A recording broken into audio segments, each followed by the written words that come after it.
But my heart, I mean, just when I think about what we're doing right now in the world to the rainforests that have been around for thousands of years. When my mom was born there on the Amazon River in 1950, we had 2/3 of the world covered in wildness. Today, it's 1/3. In just my mom's lifetime, in one life, we've gone from 2/3 of the world being covered by wild spaces and rainforests, and we've cut down 1/3 of it. And most of that has been to make more farm fields in order to feed animals. Like is shocking, it is terrible, and people, here I am getting excited, but people need to wake up. Like this is not sustainable. It's not healthy. Now that we're cutting down the rainforest, what are we? It's changing the rain patterns. Like this is not sustainable the way we're living and the way our food system is working in the world, and it has to change. What is up, legends? Welcome back to the Plant Fueled Podcast. Callum here, your go-to vegan nutritionist. And today, I'm sitting down with the absolute powerhouse in the plant-based restaurant world, Gregg Rozeboom. Now, if you've ever been to Washington, D.C. or Virginia Beach, you might know Gregg as the man behind Fruitive, the plant-based restaurant that's flipping the script on what healthy eating really looks like. We're talking whole foods, plant-based goodness that's anything but boring. It's vibrant, delicious, and all about showing people that healthy eating can be exciting and accessible to everyone. In today's chat, we dive deep into the restaurant business, organic certifications, and how COVID changed the game for so many businesses. Plus, we touch on some big issues like the devastation of the Amazon rainforest for food production and the impact that it has on all of us. We also get personal. Gregg shares his powerful story, starting as a kid who dealt with chronic migraines for years. With no answers from doctors, it wasn't until he hit 40 and made a radical shift in the way he ate that his migraines disappeared. We also talk about rebellious kids, Dr. Neil Bernard, what Fruitive has to offer, and Gregg's life-changing coaching work with his clients. You'll even get some recommendations on what to try next time you stop by Fruitive. Before we dive into this epic conversation, I want to take a second to thank you all for your continued support. Seriously, it means the world to me. And hey, if you're loving the podcast, I've got one small ask, and this is the only thing I will ever ask of you. Hit that subscribe button, drop a comment, or give a star review. Whatever you can do on the platform of your choice. It helps this podcast grow, lets me bring the guests you want to hear from, and keeps the important conversations flowing. So, alright legends, let's dive into this one with Gregg Rozeboom. Let's go. Gregg, welcome. It's a pleasure to have you here. Nice to meet you, and thanks for having me. I think it's quite rare to have a restaurant owner come onto podcast. It's happening more and more these days. However, normally it's very much to talk about their foods. It's very much to talk, promote something along the lines of a menu change. But you, although you have a restaurant, and not only just a restaurant yourself, you also have an incredible story of health and transformation, but also at the same time have a venue that's actually healthy, opposed to what we see a lot these days, which is quote unquote healthy, whereas some of these places are still very questionable when it comes to health. But before we dive into that, for the people that are listening, who is Gregg Rozeboom? Yeah, so thanks for the little introduction. I am, the founder of a restaurant, Fruitive. But beyond that, I have 5 children, and we have been eating plant-based in our home. And I love to challenge myself with different exercise regimes or different challenges to see, how far can I push my body as a plant-based person to, for push-ups or for burpees or something like that. So, one of the exciting things about being, vegan and fully plant-based and really on this health journey is that the body really is capable of amazing things when we're filling our body with, healthy fruits and vegetables every day. Are you choosing to do burpees just off your own back? Because that I go to training most mornings and have to do burpees, and that's the worst part about it. So if you're choosing to do those just for your own sake of it, I respect you so much. Yeah, no, I was like, I need an exercise that I could just that is like really that full body workout. And so I was like Googling, okay, what's a good full body workout exercise? And burpees came up as that it kept coming up in all these searches, like do burpees. And so I was like, okay, here we go. Here we go. I'm going to do 1,000 burpees in one exercise morning or one workout. I'm going to get to the point where I do 1,000 burpees and, and that was my goal. That was like, okay, let me see if I can do that. And it took me some months to get there. But again, our body, if we're giving our body this amazing food that's made for us, natural fruits and vegetables, grains, and um, our body is capable of not only performing great feats but healing very quickly. And funny thing that happened, I like to run too. I felt so energized after the morning I did 1,000 burpees that afternoon I went like on an 8 mile run, and I was just like, yeah, as I'm like sipping my carrot juice. No, I feel that so much. I think as well, like once you are fueling your body properly with like the nutrients it needs, like, as you said, you're capable of doing so much. Because when I started looking into health, or nutrition as such, I wasn't the most active of person, but as soon as Hmm. I started like fueling myself properly, I was like, oh, I kind of want to, kind of like go for a run, like go work out. And then I went for my first run probably about 6 years ago, and I'd never run before, but prior to like running, I had eaten a sweet potato, brown rice, and black bean quesadilla. And for someone that's never run before, I went and ran 17K with literally no training, and I was like, that is a wild. Like, given like the next 2 days where I was in a lot of pain because you Yeah, shouldn't just go run 17 miles, like 17K. I don't think. Um, that's funny. but yeah, no, I totally get that. I think like as soon as you start like replenishing the nutrients that the body needs, it's capable Yeah, of so much. yeah, yeah. That's really funny. 17K. Did you like were you like laid out for the next couple days, or Yeah, did you? absolutely. Yeah, I was afterwards. Seeing that I'd never really run before, I didn't also know how to recover either. So Oh I yeah, just kind of got back, didn't stretch or anything, and then the next 2 days I was like, "Oh God, I'm in so much pain." Um, but yeah, that was once I saw my body could do that, that's when I started really getting into the fitness side of things. And ever yeah, since then, it's kind of been a non-negotiable every day. It's just been like one of yeah. those things that to keep yourself, fit, healthy, and obviously longevity and eating the way we do. Um, Once you kind of compound all those things together, you kind of see such great benefits as well. Yeah. That's right. Yeah, I mean, I think eating healthy is definitely going to help our body recover, more quickly.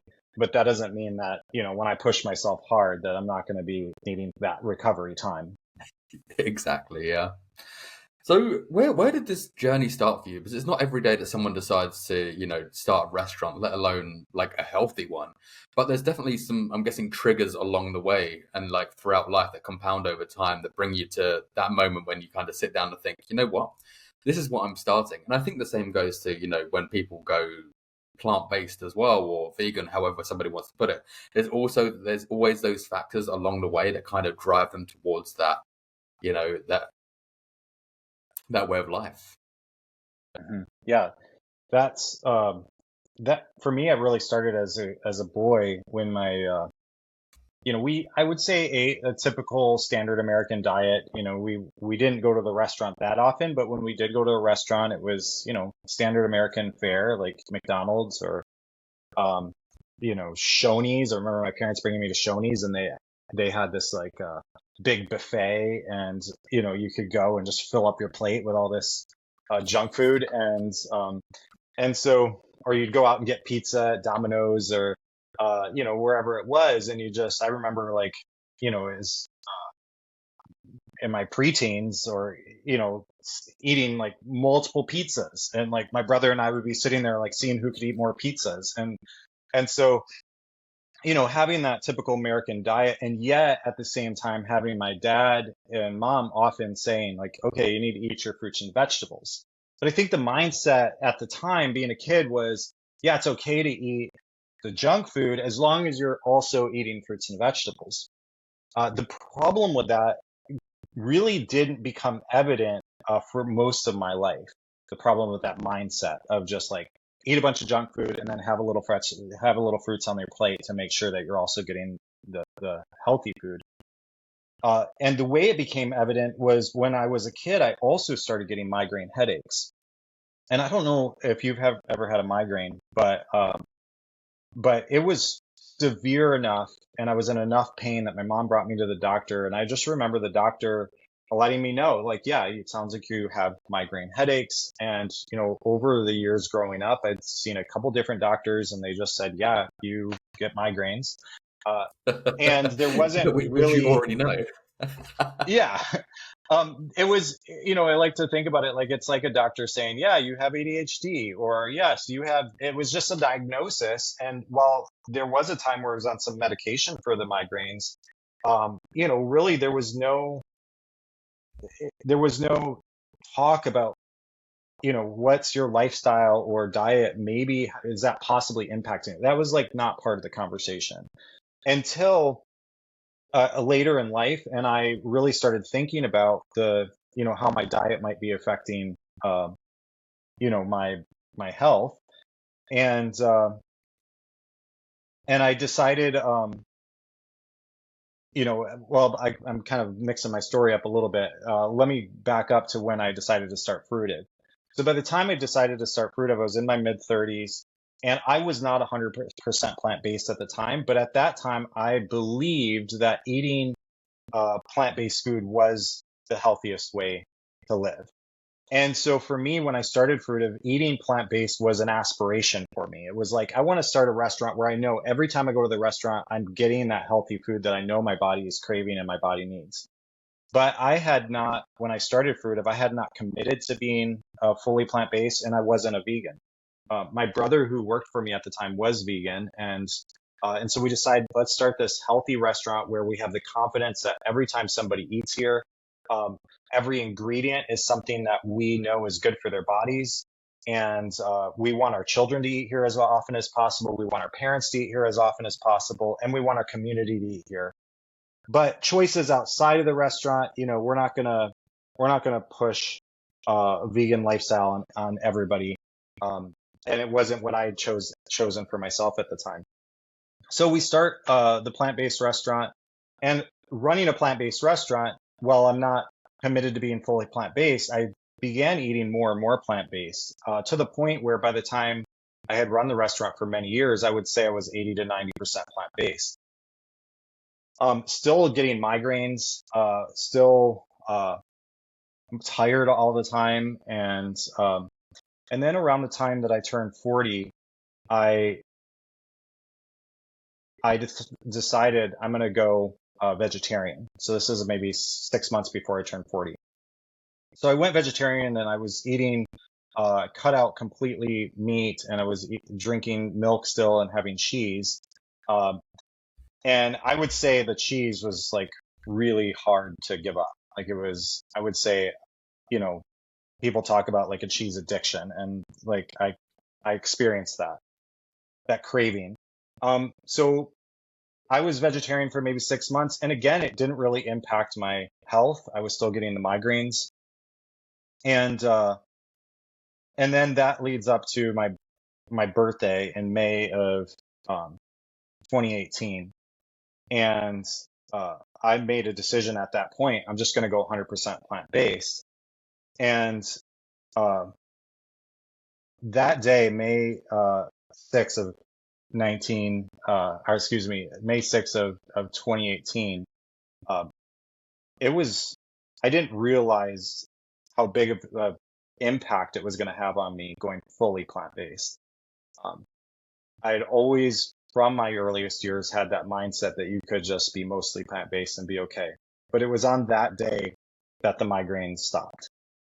And it was such a clear and evident change. I was having migraines like oftentimes on a stressful week, I would be having 2 to 3 migraines a week.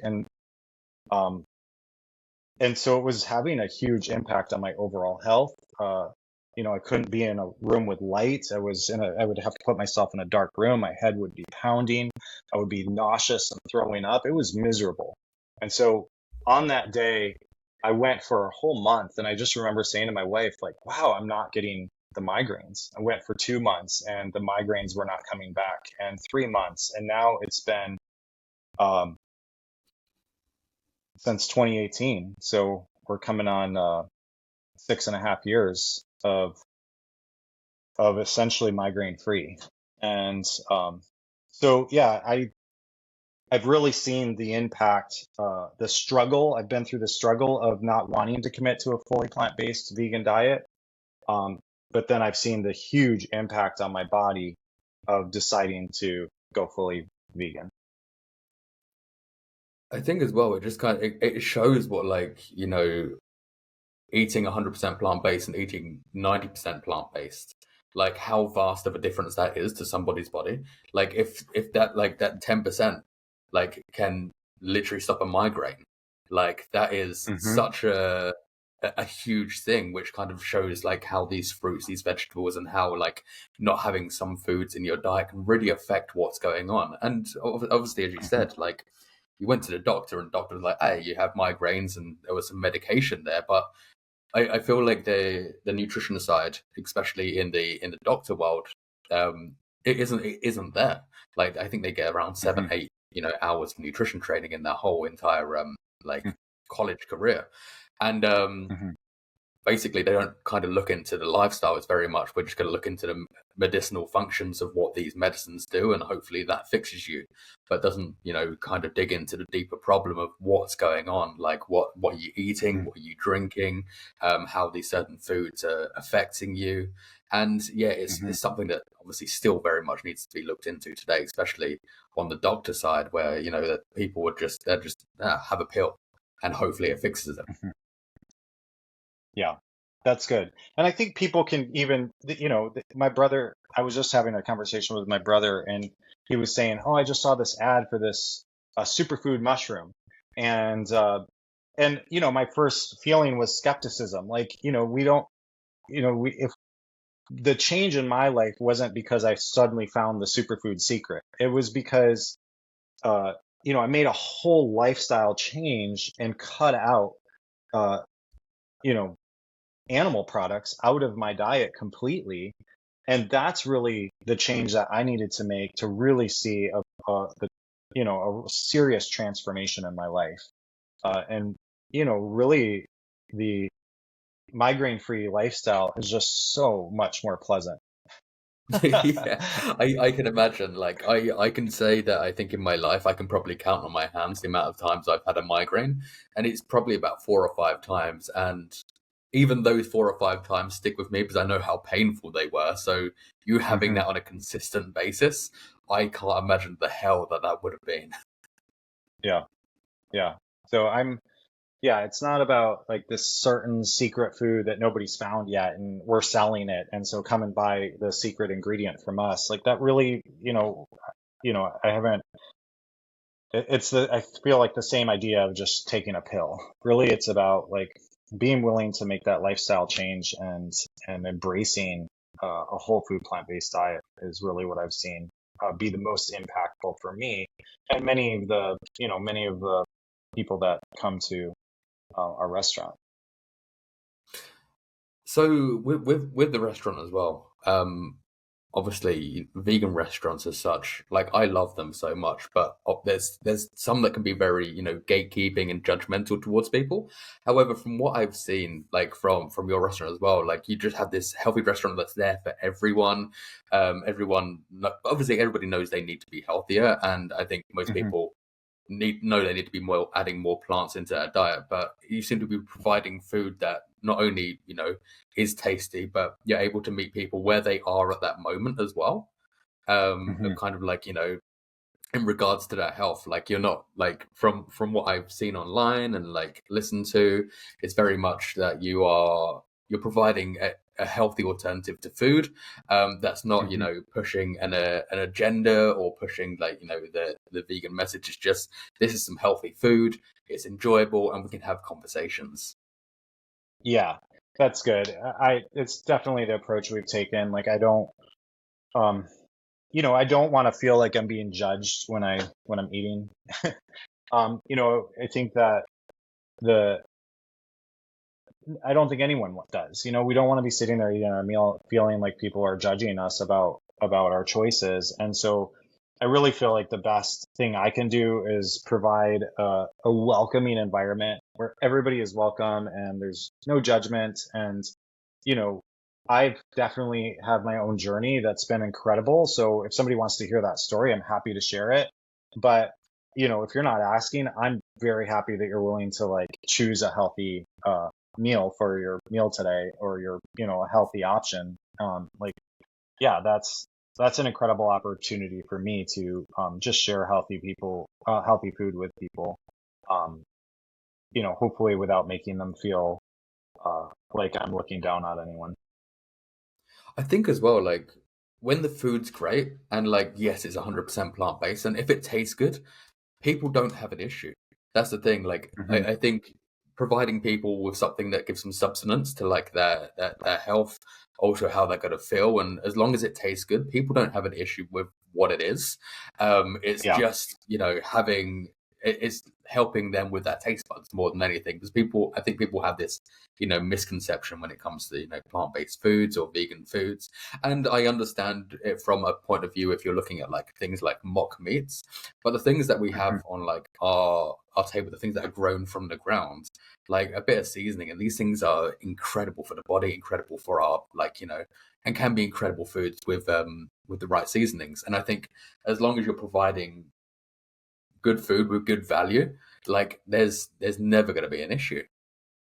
Hmm. Yeah. Yeah. It's really fun. It's fun being in the restaurant industry, and just I love, one of my favorite sounds is like when somebody's scraping their bowl or scraping their plate, or, it's just like, I just love it when you are making delicious food and it's good for people and you just see them like enjoying it. And one of the interesting things we do, and, we deliberately get like acai, for example, without the sugar added. Most of the acai has sugar added. And, so we're really deliberate to keep things as pure as we can, as clean as we can, keep it simple, let the fruit itself uh, you know, be where we get the sweetness just right from the berry itself. And, and it's sweet to see people enjoy that, enjoy the natural sweetness and say, wow, this is really good, even without all the, you know, without us having to pour a bunch of sugar on top of their inside their smoothie or their acai bowl, just keeping it simple and allowing that natural sweetness to come out. And people are usually just like, I just saw it this afternoon. I just served a family and saw all four of them just like scraping the bottom of their bowls. And just they looked at me and they're just like, "Wow, this is really good." And yeah, just keep it simple and clean food is fun. I think people very much forget that like these fruits as well, like they are a natural sweetener. Like there's a natural Hmm. sweetness about it, because I think we live in a society where so many things are added to, like as you say, Hmm. acai, which people don't realize like has the sugar inside it still.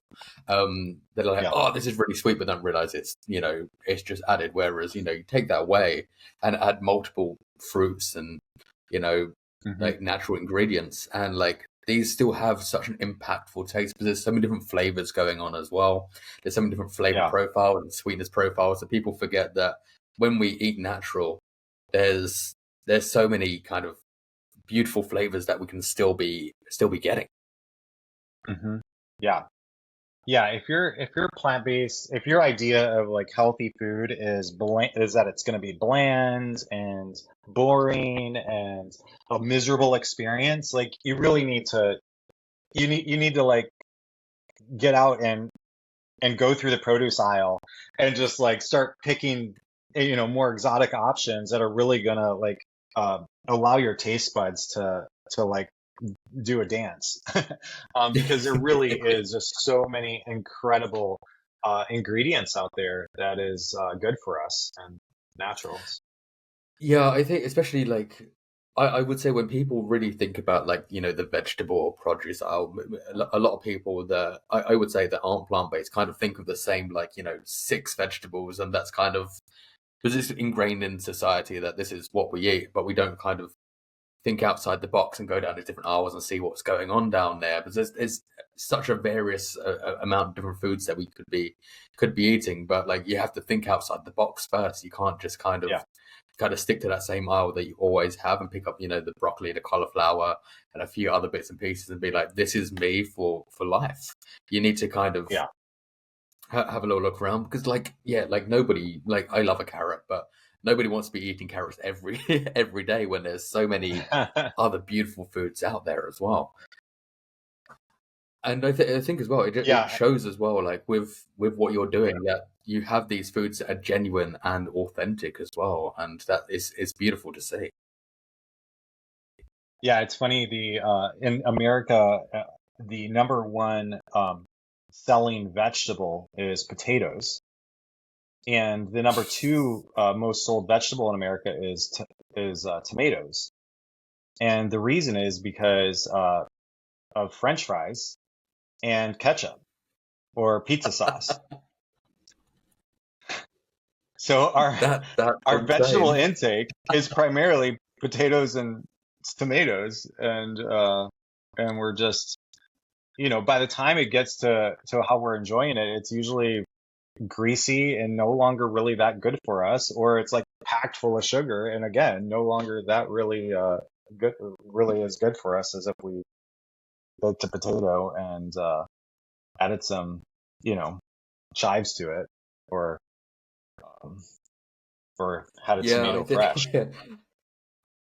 It's wild. It is wild that like we turn these like real beautiful healthy ingredients into something that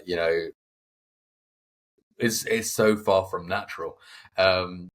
We know there's such like high salt and like oil contents, and it gets people addicted as well. And I think as soon as people are addicted, then it's hard to kind of get away and start eating healthy again, because you've been so consumed by one food that like when you're like, oh, I need to eat something that's not this, it doesn't taste as great at first, because you're kind of like, oh, because it doesn't have all these oils and salts and sugars, and it is very much going back to basics. And after you take out those for a while, you start enjoying your food again. It's just taking out those those main components that you'll find in most packaged foods, which is that high salt that's getting people consistently addicted. The same as your ketchup and your fries as well. Like fries are available and cheap everywhere, and every now and then everybody loves a fry, but we know full well it's not great for us in comparison to like the potato itself. Yeah. I have somebody that I've been coaching who really needed to make a huge lifestyle change. It was to the point where the doctors were telling them, like, you need to make a change now because your health is not good. And so the person and I started working together this year, and at first they said to me, okay, so this is going to be a vegan diet. And they said, okay, I went through the grocery store and I looked at all the vegan options. And he's like, it's really cool. There's vegan options in every aisle. Like, I looked at the meats, there's vegan meats, and I looked at the chips aisle and there's vegan potato chips. And he's just like, there's all these options. And I said, well, actually working with me, you're not going to be on just a vegan diet. It's going to be what we call an SOS-free whole food plant-based diet. And I said, I'm not going to say that you have to, that you need to be SOS-free long term, but in order to make like a really serious change, I'm going to put you on this SOS-free whole food plant-based diet to begin with. And he was like, okay. He's like, he didn't really understand it. So he's like, okay, let me look at this. And the next time we talked, he's like, I went through the grocery store and I was looking for what you're talking about. And what SOS free is, for those who don't know, is salt, oil, and sugar free. So it's added salt or oil and added sugar free. And he went through the grocery store and he was like, all of those vegan foods that I looked at, none of them I can have. And he's like, I was forced to go to the produce section and I had to just like put that was all I could eat is all this food from the produce section. I'm like, awesome. And so he actually started his journey and was tracking his weight and tracking some other measures, but he he's lost a considerable amount of weight, which was really important for his journey. And I just called him actually today, and I said, "Hey, how's it going?" And he's like, "You're not going to believe this." He's like, "I did my first pull up today." And for some of us, a pull up's no big deal. But when he and I started working together 4 months ago, he couldn't even pull his body up, not even a tiny bit. I don't think he's done a pull up for over 30 years. And so for me to call him today and say, "Hey, after 4 months, I've done my first pull up," was just, I just felt so excited to see this change and this transformation. Then he's like, "I'm up to 14 push-ups now." And I said, "Is that on your knees? Like, are you doing the push-ups on your knees?" He's like, "No, I haven't been on my knees for the last month or so." And he's like, "I'm now up to I'm in the teens with the amount of push-ups I'm able to do." And he's loving the diet. He said many times now over the last 4 months that this is the best diet he's ever done. He feels great. His mind is clear. He's losing the weight that he and his doctor talked about him needing to lose, and he's just in so many ways progressing day by day, week by week. And what started off as kind of really a shocker for his system and a shock for him to not be able to eat all the packaged foods anymore, has really turned into something that he's just loves the taste of the food he's making. And so, yeah, it's fun to see not only myself to go on the journey, the plant-based journey, and to see the impact on my life, but now for me to walk through that same journey with others is just thrilling.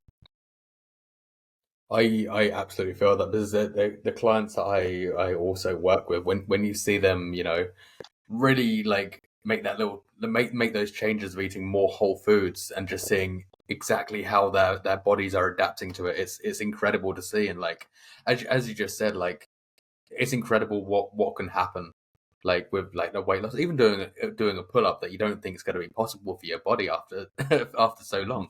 Like seeing those changes happen is absolutely incredible, and it gives you just such a sense of achievement to watch as well.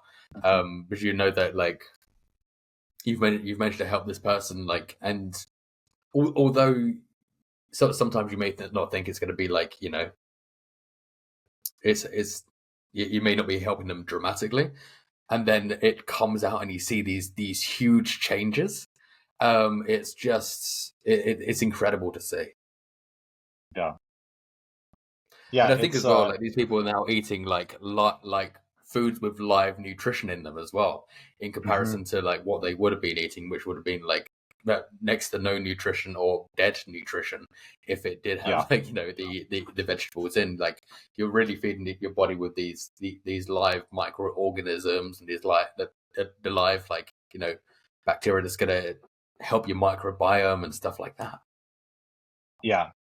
Yeah, and I think that it is important, we talk about my customers. I think it is important to point out, like, um, I think once this person I'm coaching is like really getting to, where he's feeling healthy, if he decides to, uh, you know, have some of that packaged vegan food, or decides to go to some of the vegan restaurants that are not necessarily focused on health and wellness, like that's fine. Like we don't have to necessarily, um I don't like to I want to be careful not to necessarily give out this idea that you have to just always be the most extreme with your diet choices, because that can become unhealthy as well.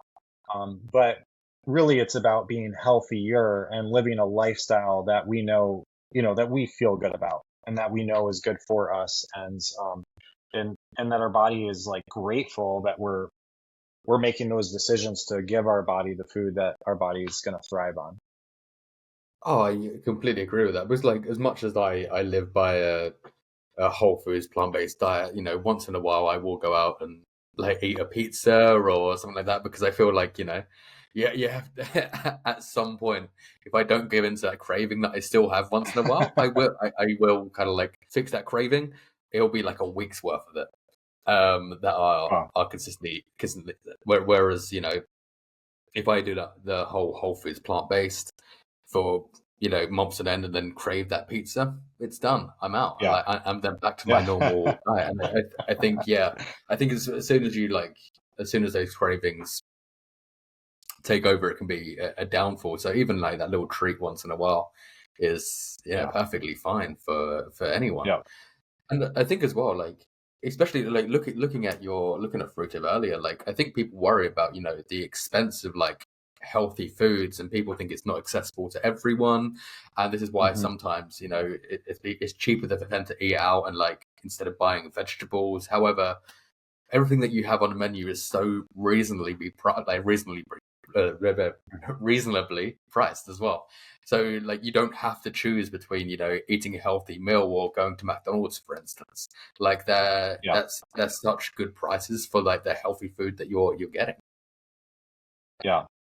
Yeah. I think that it's, you know, I, um, we're down, I think in the US, we spend about 6% of our income, nationally on average, we spend about 6% of our income on our diet or on our food, which is, you know, it's the lowest in the world. I think the UK is second with like 8%. Australia is probably around that same, amount, but we're just so used to spending such a small portion of our overall income on the food that we're putting in our body and what we're choosing to what our body's living on. And I think that I'm, I really want to, I agree, like we want to be conscious of what we're spending, but we also really want to recognize that you pay now or you pay later. You know, we, you know, we do want to put, uh, we do want to be willing to spend the money on food that is healthy. And I encourage people to go to their local farmers market, or even in DC, we have we have small farms that people can go to and pick food for free. So if you're struggling with what you can afford, there's farms right here in Washington D.C. They're open for people to just come and harvest whatever they want for free. And so if anyone's like is in that place in life where they are struggling to buy their food and make ends meet, you know, I know we have that program in DC here, and I'm guessing there's other programs in other cities that are available to people to get that healthy produce that they need without having to spend much or anything. So that's such an incredible way of doing things as well. And I think like most countries, or even states, could just take that idea and implement that, because I know in the UK we have nothing like that, and I feel like we have such a struggle at the moment with food and food banks, and Mm-hmm. allowing people just to harvest their own vegetables would be so beneficial to people. However, I Hmm. think it's overlooked by like I'd say the government and whoever else is in charge of like food, I guess. And Yeah. we could all kind of take a page out of that book as well, because I think that like once you have access to that and like it is free, people are more likely to pick up something and be like, oh, this actually is nice, like I can Hmm. experiment with this, and like we can actually feed our family as well. And Hmm. that's such a beautiful thing to see. Yeah. Yeah. And I think that it's, you know, we, I think that as some cities start doing this, hopefully it's going to catch on and more cities are going to recognize like, hey, we can provide options for people that really want to and are able to pick produce. With the restaurant, are you having local foods as well? Is this like local from the farmers market? Because I know Yes. that like I know that you're completely organic as well, aren't you? Yeah, so we actually used to be a certified organic restaurant, which is very rare for there to actually be certified organic restaurants. So we were certified organic. When COVID hit, I I had to make some financial decisions where we decided to not pay for the certification because it was costing us a lot. So even though we're not technically quote unquote certified, we still use organic produce primarily.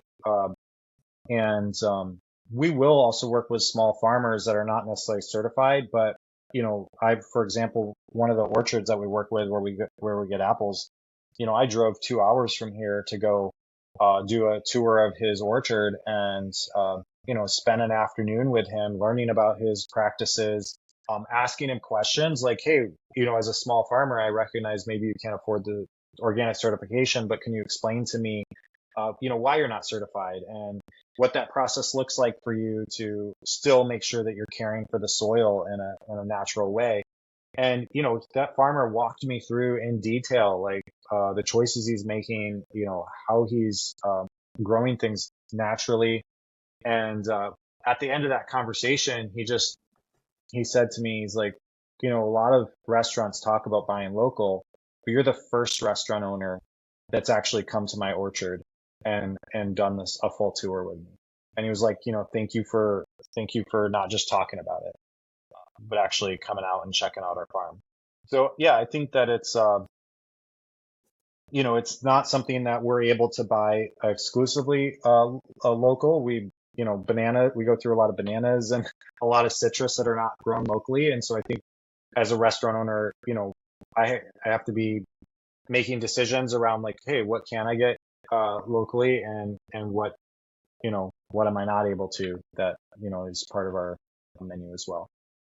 I didn't realize that it was rare to find some a place that was certified organic as well. Like you just assume that there's a lot of these places, but yeah, it's wild to find out that there's not many at all because so many people obviously like say they are, but with hmm like without the certification, whereas you had that certification as well. But I didn't realize it was that rare. Yeah, when we got certified back in, I think it was 20, oh man, it's been a few years, 2016, I think. When we got certified organic, I think there was only like 10 certified organic restaurants in the entire United States. And then there was one brand that got certified organic, like a juice brand. They got certified organic and made all their different stores organic, but it's extremely rare.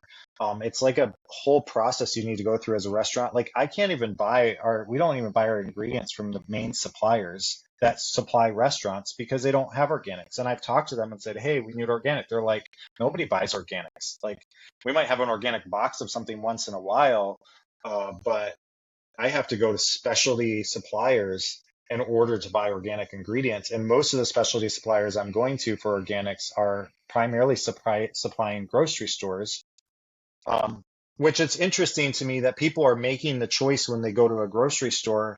You got 20% of the produce aisle in some stores that's organic. And so, people are making that choice. But when they go to a restaurant, there really is hardly any options. There's a lot of people maybe saying organic, but when you're willing to go ahead and get that certification, then you're willing to say, hey, no, this is something we're actually serious about. We're willing to have a certifier and an inspector coming out and inspecting us to make sure that we're upholding the highest standards of certification. And so, yeah, I mean, it just blows my mind. Like, you in most cities you have thousands of restaurants. So in the Virginia Beach area where we started, there was like in that whole area there was like 4,000 restaurants. And when we opened Fruitive back in 2020, 2012, we were the only fully plant-based vegan restaurant. And when we got certified organic, the only certified organic restaurant. When we opened in DC in the downtown area, we were the only fully plant-based restaurant when we first opened in 2015, and again, the only certified organic restaurant. So, this is very rare for restaurants um, to make that decision to really be committed to being that healthy option for the community. I do wonder how the certified organic company makes money when there's only like 10 to 10 to 12, you know, Yeah, like restaurants it's in the States. Like, it's the it's because most of their business is with the farmers, and then it's also with the producers of different products. So it's very rare for them to actually come to a restaurant, but they'll be visiting like uh, a lot of manufacturers have taken, are certified organic, and then a lot of the farms are certified organic. So when we would meet with the inspectors, they oftentimes will have like, okay, we're visiting Fruitive today, and then this afternoon I got to go to this manufacturer over here, and then tomorrow morning I've got this farm that I'm going to be inspecting.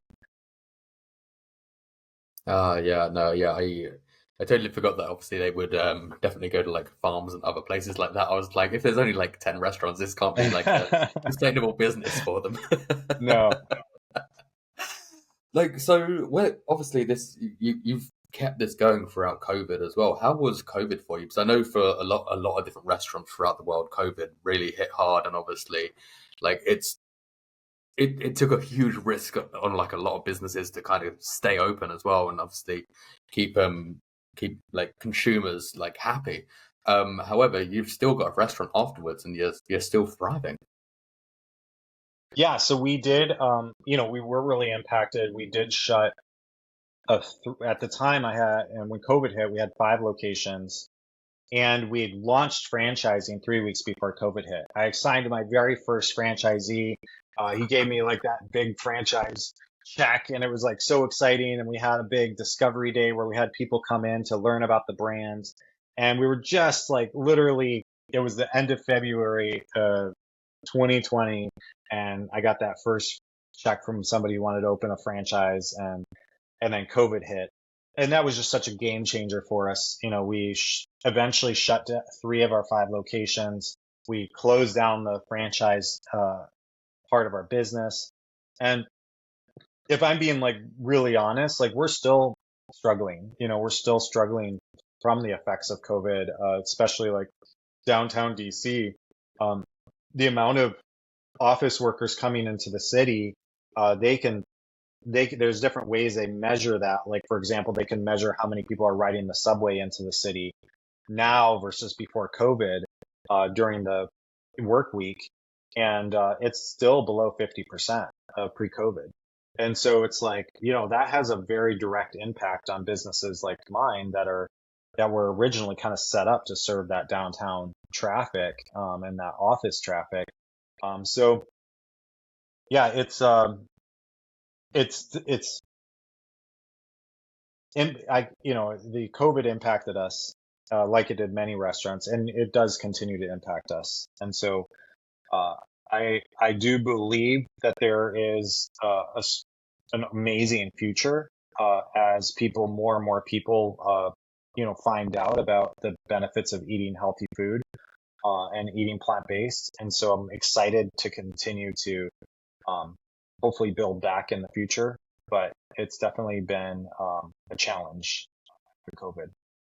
Yeah, I can imagine, especially like when you were in such a populate or was a populated area as well. And then obviously a lot of people now like working from home or they're not Hmm. coming into the office, and it can really take a toll and an effect on a business. And I even see this here in Sydney.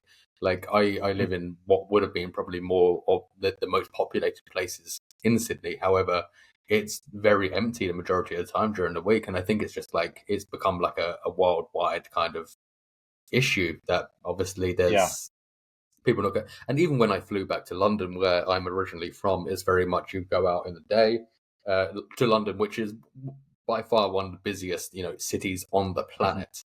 And you go out in the day, and like compared to what it was, 2018, 2019, it's a Hmm. very empty city. Hmm. Apart from like the tourists, but like prior to Yeah. that, there used to be like a lot of business and everything. Yeah. It impacts me, but one of the neat things, and I tend to want to find like the um, silver lining, and one of the silver lining elements for me is, as a restaurateur, um, I've learned a lot. I've learned how to I've learned a lot about how to make things more efficient and how to how to run my company more efficiently. And I look back at pre-COVID, if we had moved forward with franchising at that time, the reality is, having not learned some of the lessons I've learned over the last 4 years, like we would have struggled a lot. And so I'm, in some ways, I can be grateful for all the lessons I've learned from going through the struggle that we've been through.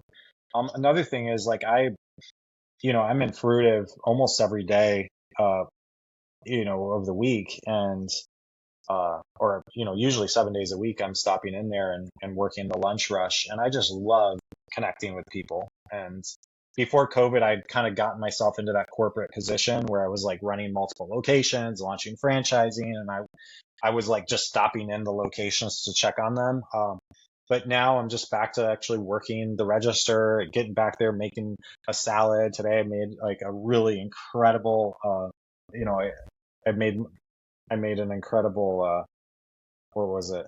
A Southwest protein wrap, and it just tasted so good. And I sat there after I made my wrap, and I was like, wow, like I'm just so privileged to be just sitting here eating this healthy food.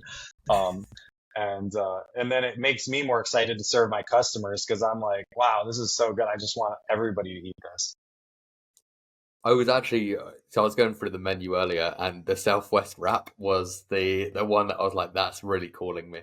That one Yeah, and the breakfast scramble one as well. I was like, they look incredible, look so good. yeah, But like I'm guessing as well, like you once you have these people and you're having these conversations, you're creating these customer experiences where people want to come back as well, and people like you're getting to know people, and you're feeding them like very soulful food. So I'm guessing you're getting a lot of returning customers as well from that.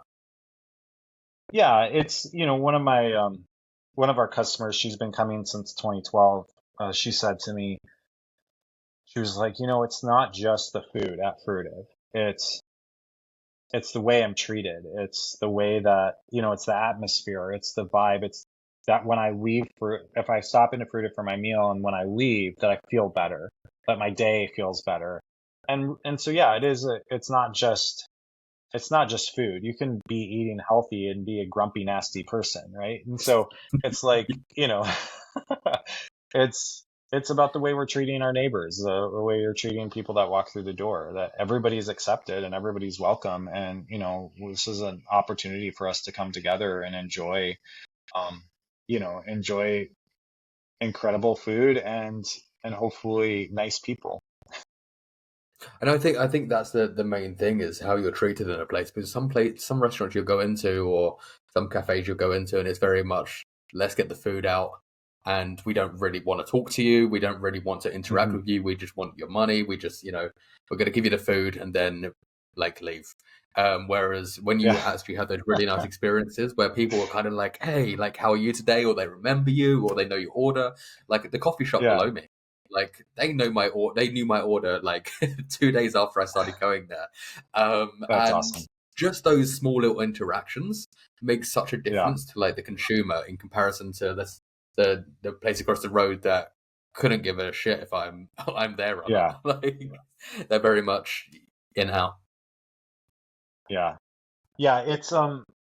And I think that's an important part of, like I mentioned, not for me, plant-based isn't just a diet, it's a lifestyle. It's that we're making healthy choices for our body, and hopefully that's like healthy choices that we're making beyond just our physical body, but we're making a healthier choice for the planet, for the environment, for the animal kingdom. Like this is so much more than just the food I'm putting in my mouth. This is really a lifestyle. And it's a lifestyle that um, uh, it comes with kindness.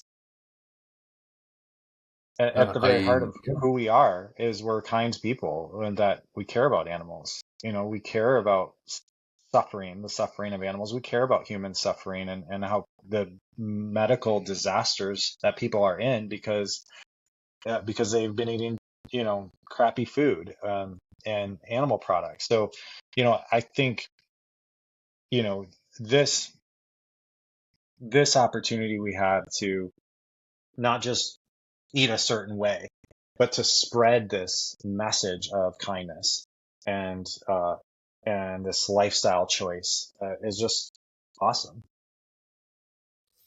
As well, as you just mentioned, obviously, like there's the whole kindness aspect to it, and like the health aspect to it, which I absolutely love, and I think as well, like more people in the especially in the last few years have been waking up to wanting to be more healthy. It's become like a bigger trend now. Like I see it over here, like I see it wherever I've gone, where it's more the younger generation as well. They're looking after their health so much more than like the generations above, and you're seeing these everybody's a bit more mindful and a bit more caring and a bit more like Mm-hmm. sensitive to how they're treating other people.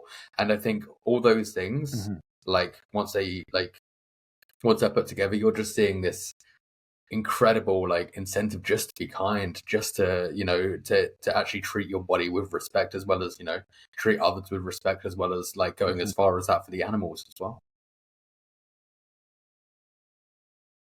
Yeah. Yeah, and it's the animals, it's the environment, it's the longevity of our planet, and what kind of planet are we leaving for future generations? I've often thought like, if I were sometimes I'll have a book idea and I'll think of the title of the book, and one of the book title ideas I had was Age of Consumption, and we're living in this age where we're consuming the resources of the world. We're devastating the rainforest. It's not just the trees we're cutting down, it's the habitat. Um, and it's just, we really are, we're really in this age of consumption of the planet and the planet's resources that is not sustainable. And there is a path forward that's sustainable. And it has to do with our diet choices. And I think we can live in a healthier world for the animal kingdom, but we really are going to have to, you know, make these choices ourselves to eat plant-based foods and encourage, others to make those choices as well. Completely agree. I think like we are just decimating everything. So even if you're making the smallest change to someone's life by literally feeding them something healthy or showing them plant-based food can be great. Even those little steps can make such a big impact in the long term. Because I feel like a Hmm. lot of people are kind of in that mindset. One person won't change anything, but one person can change one person's mind, and that other person can change another person's kind of like thought habits, and then it's just like a domino effect on that. And like what you're Yeah. doing is showing that a whole foods plant-based diet can be nourishing, it can be filling, it can be flavorful, and like these people, I'm assuming there's a lot of people coming into the restaurant that aren't vegans, that aren't plant-based, Hmm. and they're just there because it's tasty, it's healthy, and they're happy with that. Yeah, we actually did a survey, and at the time we did the survey, um it was like 90% of our customers are not vegan or not plant-based. But they were choosing Fruitive.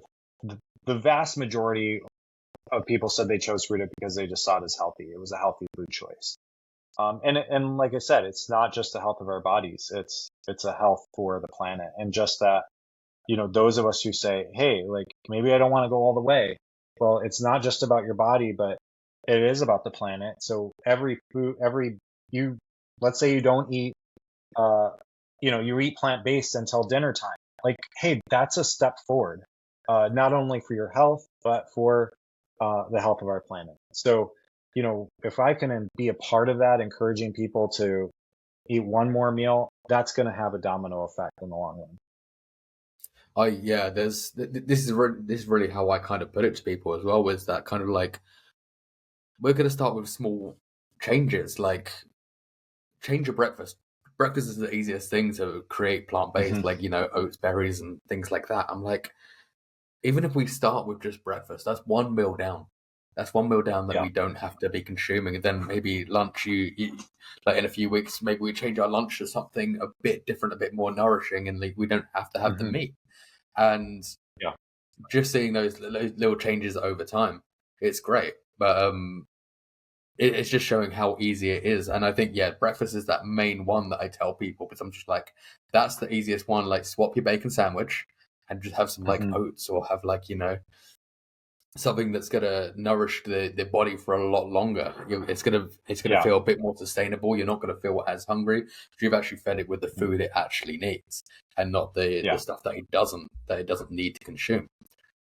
But did your family join you on this journey as well, or are you the one out vegan in the family?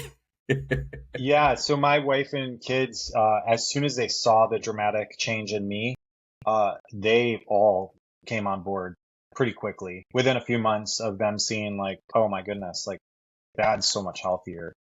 Um, they came right on board, and now, it's fun because my some of my teenagers are like, they're experimenting with, other options, and I'm like totally cool with that. Hey, I would expect that in your teen years that you're going to be like, oh, my dad's vegan, so I'm going to, you know, eat other foods. And so I just look at that as like, I love them unconditionally. But at home, the way we've done it is we just eat plant-based at home. And then if they want to use my credit card for going out and buying a meal somewhere, like that just has to be plant-based or vegan food. And then of course, if they want to spend their own money on something that's not plant-based, that's completely up to them. And they're completely free without any judgment from me to do that. But it kind of creates this nice little policy, like, at home we're buying plant-based and eating plant-based. And then, if it's my money that's going into it, it's going to be plant-based. But beyond that, like, I encourage a little bit of a rebellion in the teen years, especially. Yeah. And I feel like we probably would have been the same as well. Like that the Exactly. teenage years having that Yeah. rebellious part, and I would have Yeah. been exactly the same. Yeah. You need a little bit of that. Just spread your wings and fly. And, but I know that if I keep enjoying the healthy food like I am, and I'm staying healthy, like, that's the that's the best I can do. And I've seen the impact on my family, and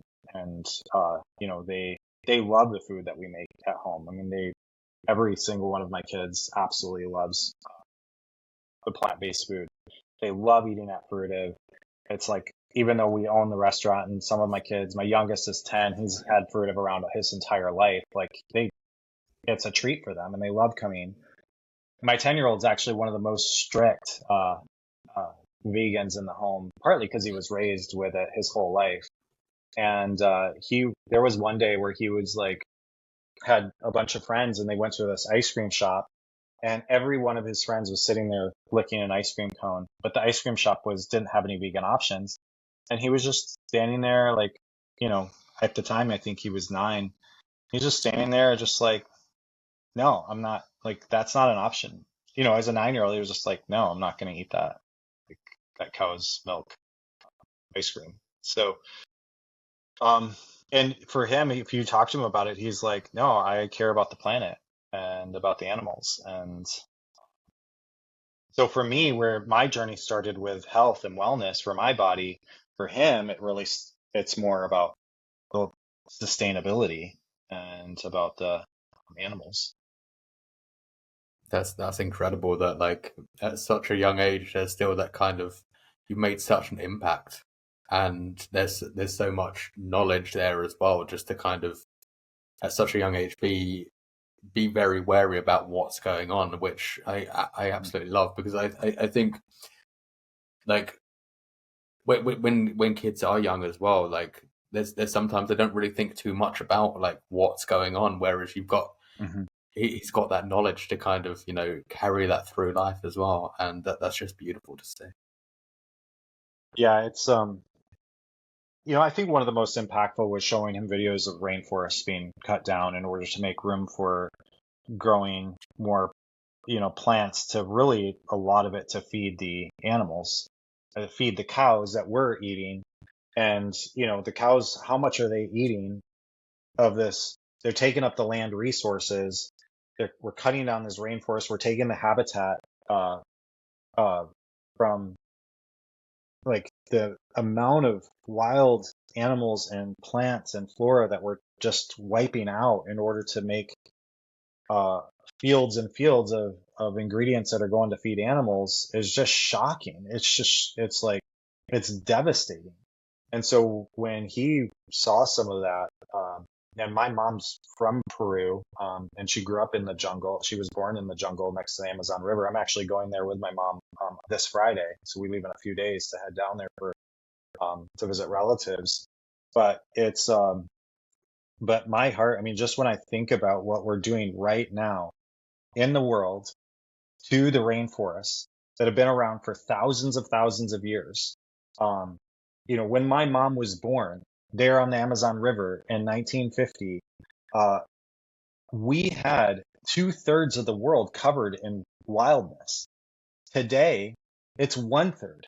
In just my mom's lifetime, in one life, we've gone from 2/3 of the world being covered by wild spaces and rainforests, and we've cut down 1/3 of it. And most of that has been to make more farm fields in order to feed animals. Like is shocking. It is terrible. And people, here I am getting excited, but people need to wake up. Like this is not sustainable. It's not healthy. Now that we're cutting down the rainforest, what are we, it's changing the rain patterns. Like this is not sustainable the way we're living and the way our food system is working in the world, and it has to change. So I think my youngest and all my kids have heard me talk about it, and they've like seen me get excited about it. But it's neat to see especially that 10-year-old who's like on this journey with me of like, how do we wake the world up to what we're doing? That's incredible. And I think, yeah, like so you mentioned obviously like the rainforest in like Peru.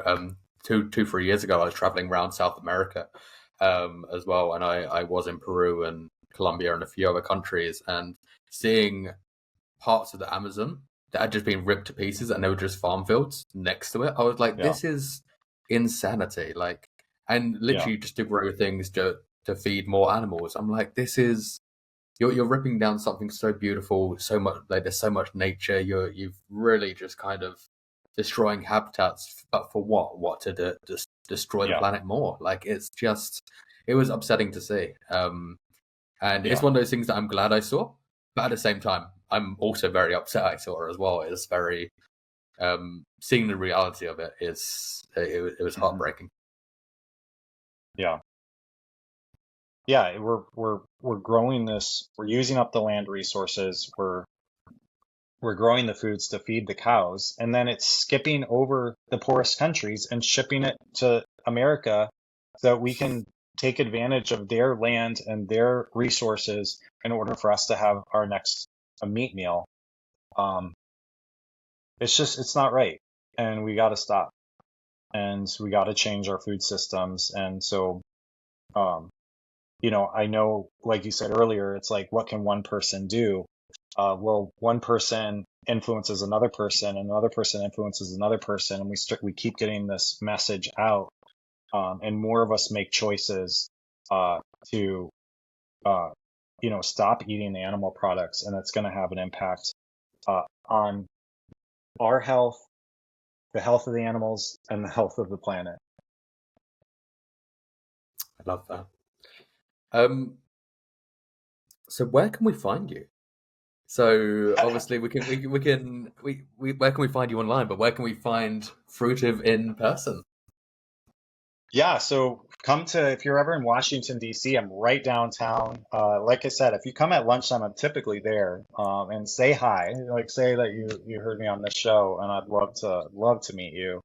But yeah, I'm in DC most days. About once a week, I'll head down to Virginia Beach and check on the Virginia Beach location. So I'm down there once in a while as well. As far as online, one secret backdoor way to get into my Fruitive website is to go to plantbased.com. And so I bought the .com earlier, like many years ago when it was still like a new term. And so plantbased.com, or find me at fruitive.com or fruitive on Instagram. So yeah, look me up, send me a message, and come visit me if you're in Washington, D.C. or Virginia Beach.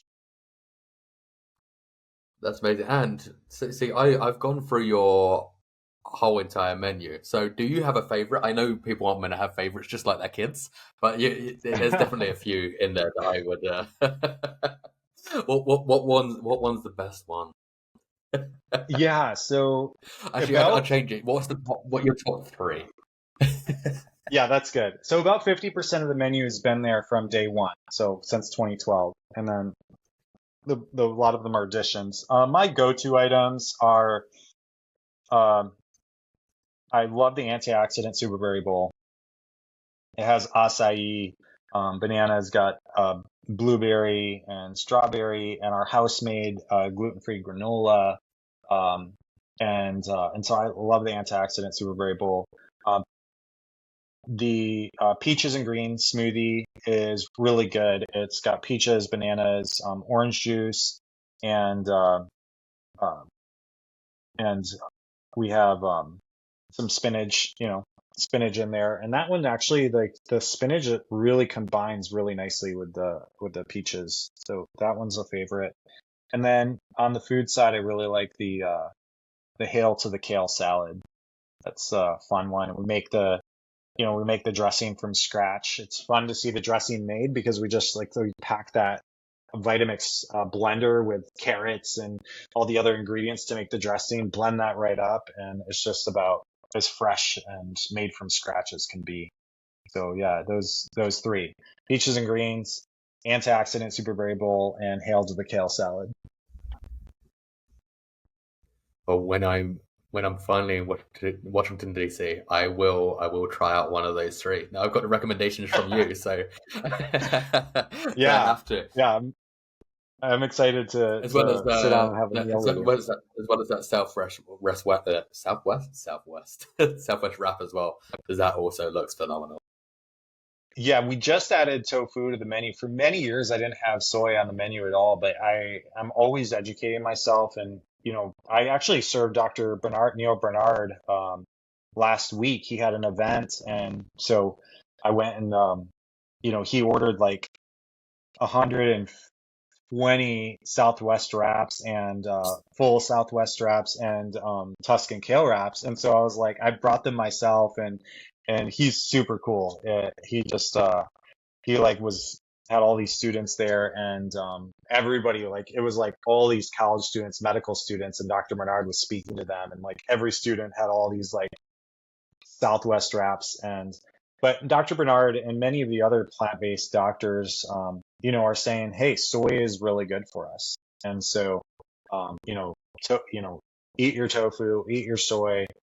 The old research that was saying like that soy maybe had estrogen was just wrong. It's phytoestrogen. And so anyway, yeah, I read a lot what the plant-based doctors say, and so we changed the Southwest wrap and added tofu to it, and it's so much better now.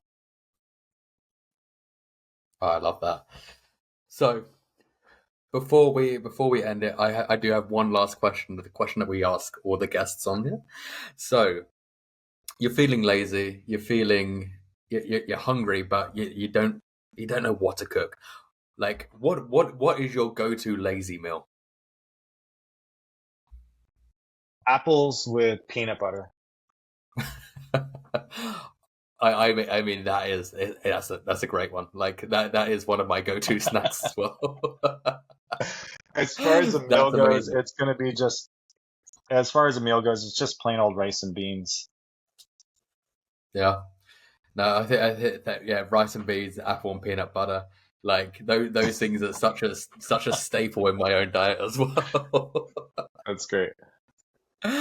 Thank you so much for being here, Greg. It's been an absolute pleasure.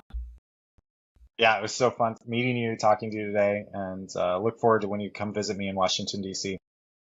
I'll be there.